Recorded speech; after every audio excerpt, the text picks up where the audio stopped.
What if the most important economic shift of our lifetime is already underway, and almost nobody is paying attention? Not because it's hidden, not because it's secret, but because it isn't loud. There are no emergency press conferences, no flashing red banners on financial news channels, no dramatic speeches warning the public that the ground beneath them is moving. Instead, what's happening is quiet, methodical, relentless. While the world is fixated on political theater, trade war soundbites, election drama, and the endless churn of social media outrage, something far more consequential has been unfolding beneath the surface of the global economy.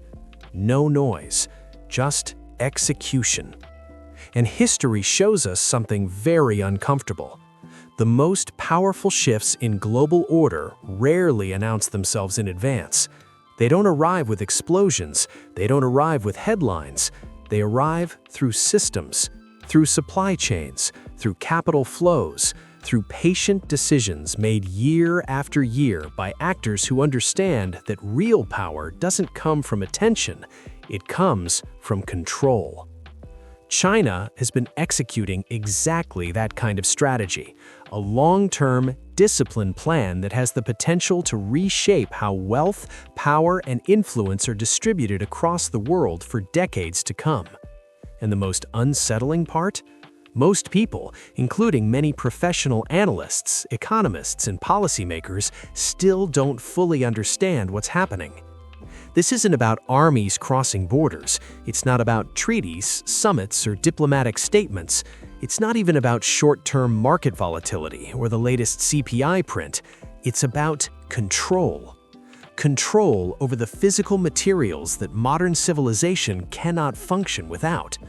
And once you truly understand that, once the pieces snap together, you begin to see the global economy in an entirely different light. Before we go any further, I want to set one thing very clearly. What you're about to hear is not conspiracy theory. It's not fear-driven speculation, and it's not an attempt to shock you for clicks. This is observable reality. It's visible in trade data, in commodity flows, in price distortions that don't make sense under traditional models, in strategic acquisitions that never make front-page news. This is capital deployment measured in billions of dollars, sometimes tens of billions, sometimes more.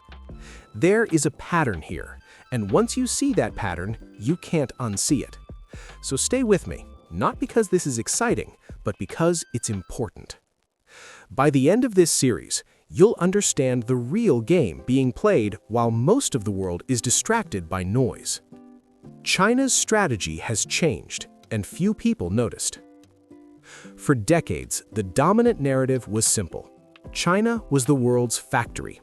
Cheap labor, mass manufacturing, low margins, high volume. Western companies designed products. China built them. That model defined globalization for an entire generation. But that story is outdated. Not slowly outdated, fundamentally obsolete. China has moved far beyond the role of low-cost manufacturer. That phase served its purpose. It allowed the country to accumulate capital, technical expertise, industrial depth, and, most importantly, leverage. What they are building now is something very different, something far more strategic. China is positioning itself not merely to manufacture finished goods, but to dominate the supply chains that make manufacturing possible in the first place. This is a crucial distinction. Factories can be built anywhere, skills can be taught, technology can be reverse engineered, but control over raw materials? That's far harder to replicate. Because if you control the materials, you control who gets to build and who doesn't. Think about the technologies that define the modern world. Not luxury items, not consumer trends, the foundational technologies. Semiconductors that power every phone, computer, server, and data center on Earth. Electric vehicles that governments around the world are mandating, not encouraging, mandating as part of climate policy. solar panels and renewable energy systems that are supposed to replace fossil fuels, advanced weapons systems that define military deterrence, aerospace engineering, medical technology, industrial automation, artificial intelligence infrastructure. All of these depend on very specific materials, not commodities in the abstract, but precise metals and elements with exact physical properties. And China has been systematically locking them down. This is not random buying, it's not reactive, and it's certainly not short-term speculation. This is national strategy. If you control the raw materials, you control manufacturing capacity. If you control manufacturing capacity, you influence prices. If you influence prices, you shape economies. And if you shape economies, you shape geopolitics without ever firing a single shot. It's brutally simple and incredibly effective. While Western nations focus on quarterly earnings reports, election cycles, and policy debates that reset every 4 years, Beijing has been executing a plan measured in decades. Not quarters, not years, decades. China is no longer playing the old game. They are not trying to outcompete the West quarter by quarter. They are positioning themselves to control the physical inputs that make modern economies possible. And that brings us to the next uncomfortable realization. Many of the policies designed to stop this strategy have actually accelerated it. Why trade wars didn't stop anything? They made it worse. Trade wars are often sold to the public as economic weapons: tariffs, restrictions, decoupling. The stories sound simple: apply pressure, force concessions, protect domestic industry. But real systems are rarely that simple. When trade restrictions were imposed, fewer dollars flowed into China through normal commerce. On the surface, that looked like success. But strategic thinkers don't panic when conditions change. They adapt. China didn't respond by collapsing or begging for deals. They responded by optimizing. They began trading more aggressively in non-dollar currencies. They accelerated bilateral agreements that bypassed Western financial infrastructure. They used existing dollar reserves more aggressively, converting them into physical assets before those dollars lost further purchasing power. Trade friction didn't weaken the strategy. It compressed the timeline. It forced faster execution. And here's the key insight most people miss. When you reduce trade with a country that already holds massive reserves, you don't starve them, you motivate them to redeploy. That's exactly what happened. This shift also exposed something far deeper than tariffs. It exposed the fragility of the dollar's dominance. The dollar's problem is structural, not cyclical. Currencies weaken all the time. That alone isn't news. What matters is why they weaken. There's a huge difference between a sentiment-driven dip and a structural decline. Sentiment-driven moves reverse. Structural moves persist. Right now, the US dollar isn't weakening because of a bad month or a temporary policy misstep. It's weakening because the foundation supporting it is changing. Professional currency traders, the people who don't deal in opinions, only probabilities, understand this, and they are positioning accordingly. Historically, when the dollar enters a structurally driven down cycle, it doesn't last a few quarters, it lasts years, sometimes 5, sometimes longer. We are very likely still in the early stages. Why? Because the forces pushing the dollar lower are not isolated, they are reinforcing each other. Think about it logically. China is reducing its dependence on dollar trade. China is converting dollar reserves into physical assets. Global trade agreements increasingly bypass the dollar. US deficits require constant new issuance. That's more supply of dollars and less structural demand. You don't need ideology to understand what happens next. You just need arithmetic. When paper weakens, reality gets louder. This is where things begin to shift from abstract to tangible, because when confidence in paper systems erodes, slowly, quietly, pressure builds somewhere else. It builds in real assets. And one of the clearest pressure gauges right now is silver. Silver is not doing this by accident. At first glance, silver's price behavior looks extreme, parabolic, unstable, speculative. But that surface interpretation misses the deeper signal. Silver is no longer just a monetary metal. It has evolved into a strategic industrial input, and unlike gold, which is primarily a store of value, silver is consumed. Once it's used in electronics, solar panels, or medical equipment, it's often gone forever. That changes the math. Silver is essential for semiconductors, solar energy infrastructure, military systems, medical technology, electrical grids. As the world pushes towards electrification, automation, and digital infrastructure, silver demand accelerates. At the same time, mining supply is not keeping pace, not because companies don't want to mine more, but because silver is often a byproduct of other mining operations. You can't just turn on a silver tap. This creates a structural imbalance. Too much demand, not enough supply. Prices must adjust. But demand alone doesn't explain what's happening. China adds another layer. The physical silver wake-up call. Chinese investors, both institutional and retail, have started asking an uncomfortable question. Does the paper market actually reflect reality? In theory, futures contracts and ETFs represent metal. In practice, there may be dozens, possibly hundreds of paper claims for every single physical ounce. That's fractional reserve logic applied to precious metals. Once you understand that, your behavior changes. You stop wanting promises. You want the metal. That realization has triggered a rush, not into paper exposure, into physical ownership. Bars, coins, deliverable inventory. The result? Domestic shortages. Funds trading at extreme premiums, investors paying prices that seem irrational. Some Chinese silver funds have traded at premiums so high they defy traditional valuation logic. From a pure investment standpoint, that's dangerous. Premiums collapse, manias end, but psychology matters. This behavior reveals fear, not of price drops, but of non-availability. People are afraid silver won't be accessible at any price later. That's a very different mindset. In efficient markets, price differences get arbitraged away. Metal moves from low-price regions to high-price regions. But right now, gaps are persisting. That tells you something critical. Supply is constrained enough that normal mechanisms are breaking down. This isn't healthy market behavior. It's stress.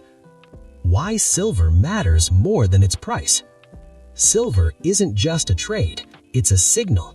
It's showing you what happens when paper claims overwhelm physical reality, when strategic demand collides with limited supply, and when confidence in financial abstractions weakens.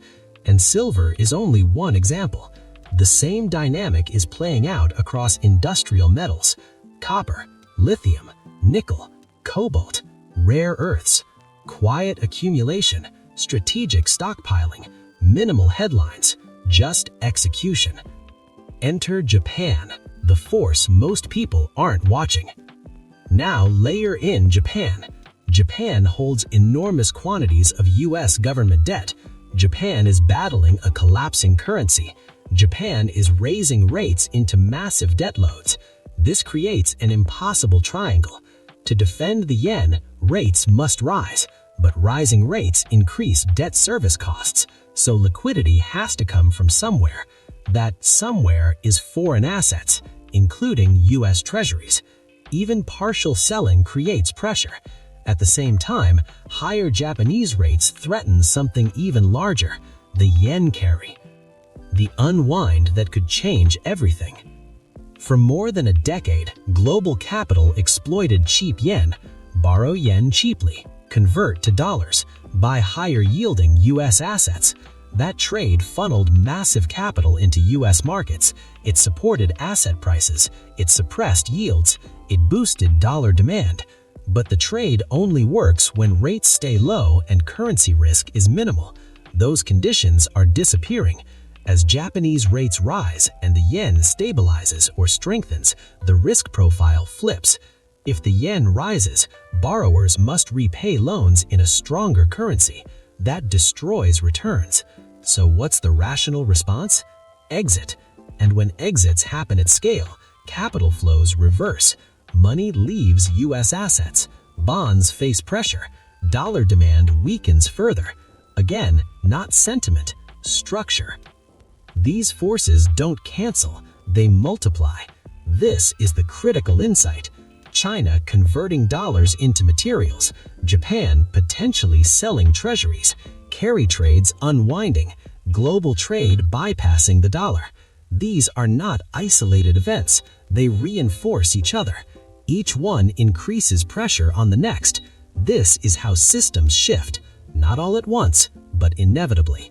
At this point, the story stops being theoretical. The warning lights are flashing. In the next part, we're going to zoom out even further. We'll connect every thread: China, Japan, the dollar, resource competition, and we'll confront the question most people avoid. What does this mean for the next 5 to 10 years? Not just markets, but global power itself. Up to this point, everything we've discussed could still be dismissed. Skeptics might say, these are isolated trends. Markets always fluctuate. Nothing fundamental has changed. That belief is comforting, but it collapses the moment you zoom out. Because what's happening right now isn't volatility, it's convergence. When multiple systems fail at once. History shows us something uncomfortable. Major shifts don't happen because of one big event. They happen when several large systems weaken simultaneously. A currency problem becomes a debt problem. A debt problem becomes a political problem. A political problem becomes a legitimacy problem. And once legitimacy erodes, control follows. That's the phase we're entering.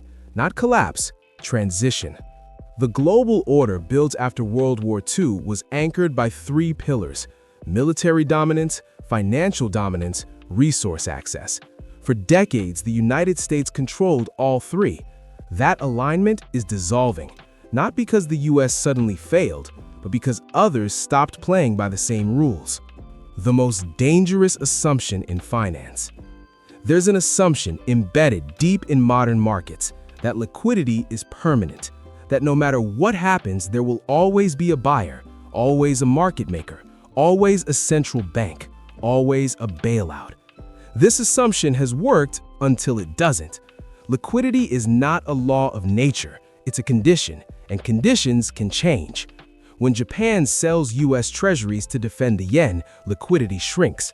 When China stops recycling trade surpluses into US debt, liquidity shrinks. Each decision is rational on its own. Together, they create fragility. The repricing of power is not symbolic. This is not about ideology, it's about leverage. Control over energy inputs, industrial metals, manufacturing choke points, settlement systems. These define power in the 21st century. China understands this. That's why their strategy is not loud, it's methodical. Why China doesn't need a strong currency. Here's a counterintuitive truth. China doesn't need the yuan to replace the dollar. They don't even need global trust in their currency. They just need options. If trade can settle in yuan, gold, commodities, or bilateral credit systems, the dollar loses exclusivity, and exclusivity is where power comes from. The moment the dollar becomes one option among many, its privilege declines, not overnight, but structurally. This is why gold and silver matter. They don't need trust, they don't default, they don't print. They settle outside systems. That makes them politically neutral. And in a world drifting toward fragmentation, neutrality has value. The silver signal gets louder. We talked about silver as an industrial metal. Now consider its monetary behavior. Silver historically outperforms gold in late-cycle monetary transitions, not because it's safer, but because it's smaller, tighter supply, thinner markets, more explosive repricing. When confidence breaks, capital doesn't trickle into silver, it floods. That's why silver moves feel violent.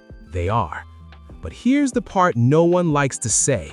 If silver is doing what it's doing now, it means confidence has already cracked. Markets are forward-looking. They don't wait for headlines, they front-run reality. What happens when trust evaporates? Trust is invisible. You only notice it when it's gone. You notice it when prices gap instead of trade, when markets halt instead of clear, when governments intervene instead of guide. These are not normal conditions, they are symptoms. In financial history, once trust breaks, authorities always respond the same way: more control. Capital controls, transaction monitoring, liquidity backstops, regulatory force. Not because they want to, because they have to. This is where most people get trapped. The average investor reacts to noise, headlines, daily candles, short-term predictions. But system-level shifts don't care about timing precision. They care about positioning. The goal is not to predict the exact peak or bottom. The goal is to avoid being on the wrong side of a structural move. Those who waited for confirmation in past transitions paid the highest price. Those who acted early were called crazy until they weren't. The next decade will not look like the last. This may be the most important point in this entire script. The assumptions that worked from 2009 to 2020 are breaking. Zero rates, endless liquidity, asset inflation as policy. That era is ending. The next era will be defined by resource competition, currency fragmentation, higher volatility, regional power blocks.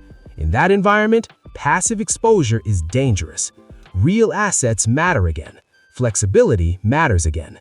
Understanding second-order effects matters again. This is not a call to panic. Let's be clear, this is not the end of the world. It's not collapse, it's rebalancing. But rebalancing always feels violent to those positioned for permanence. Empires don't fall in a day, they fade.